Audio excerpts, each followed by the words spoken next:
Ada hal yang menjadi kebiasaan kaum analis shadow kalau melihat sebuah fenomena itu langsung mengurut ke depan dan ke belakang. Misalnya, pengukuhan Ibu Megawati sebagai profesor kehormatan, guru besar tidak tetap dari Unhan, Universitas Pertahanan, yang disertasinya adalah perjalanan dirinya mengelola negara sebagai Presiden Indonesia yang kelima. Ternyata Pak Jokowi ke Jawa Tengah, ke Semarang. Apa memang tidak diundang atau memang sudah ada jadwal yang padat? Namun, kalau Bosman nih, misalnya, salah satu pejuangnya yang menjadikan dirinya Presiden Republik Sontoloyo misalnya adalah Deddy Corbuzier, di mana misalnya Deddy akan mendapatkan gelar profesor untuk 1000 podcast YouTube-nya yang selalu di atas 2 juta viewer per video YouTube tersebut dari Universitas Harvard. Saya pasti datanglah pada wisudanya. Apalagi dia Menteri Pemuda dan Olahraga Kabinet Sontoloyo, juga Cak Lontong, Menteri Urusan Kebahagiaan. Kalau dapat gelar profesor ketawa mikir dari Universitas Indonesia misalnya, saya pasti hadir karena Cak Lontong misalnya sering ngeledekin Sontoloyo yang membuat rating Sontoloyo naik. Yang pasti masyarakat bahagia jadinya. Ya pasti akan hadir lah si Bosman ini. Rocky Gerung misalnya dapat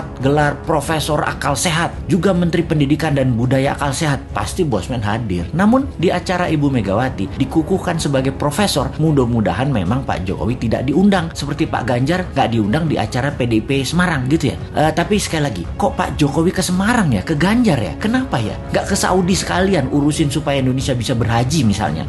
Gini nih yang bikin repot kalau menganalisa geopolitik dalam negeri. Banyak selamuran data alias data yang benar dan yang tidak benar, nggak tahu bedanya karena diselamurkan oleh tim siluman yang namanya buzzer. Kita lanjut bertanya, apa ini kode bahwa PDIP punya arah hanya Mbak Puan 2024, di mana PDIP tidak ingin jabatan presiden 3 kali, tetapi istana pengen 3 kali, atau kalau 2 kali, kalau bisa Ganjar dan Gibran calonnya. Begitu ya, beda arah ini kayaknya istana dengan PDIP. Oke, paling aman gini nih, bikin 3 kali, Pak Jokowi presiden, Mbak Puan wakilnya. Wes, top markotop iki, menang pasti. Bagaimana dengan komentar ini? Bosman komisaris apa bos? Tapi sudahlah, bukan urusan kita juga ya, masih lama 2024 itu. Corona masih berkuasa saat ini. Lebih baik kita pertanyakan kok belum pasang war mode untuk virus corona dan mutasi-mutasinya tersebut. Masih pandemik pendekatannya, bukan war approach yang secara penanganannya kalau war approach yang dipakai beda banget dengan pendekatan pandemik. Mudah-mudahan paham dengan apa beda war approach dan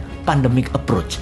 Jangan sampai nggak paham pejabatnya. Karena memang bahaya mengangkat pejabat yang nggak ngerti bernegara. Ngertinya ngumpulin massa untuk mempopulerkan seorang tokoh, lalu dapat gaji bulanan sebagai pejabat publik. Kaum New Mind banyak mengingatkan bahwa coronavirus bukan nature-made disaster atau bencana alam, tetapi man-made disaster. Sebuah petaka ciptaan manusia. Berapa kali kita jelaskan bahwa virus ini diperkaya di laboratorium biologi. Berapa kali kita informasikan bahwa di tahun 2017, 2018 tes tool COVID-19 sudah terjual habis bahkan sebelum virus disebarkan. Sudah lebih dari 6 kali video dan tulisan Bosman di berbagai sosial media di take down begitu menggunakan istilah nama strategi untuk menyelesaikan COVID. Mungkin video ini pun akan terkenal lagi di take down karena akan membuka rahasia dengan code name White Dragon dan Black Dragon. Begini sahabat, apa itu White Dragon dan Black Dragon? Sebentar, gue celingukan lihat kiri kanan ngecek ada shadownya globalis sama shadownya Black Dragon nggak nih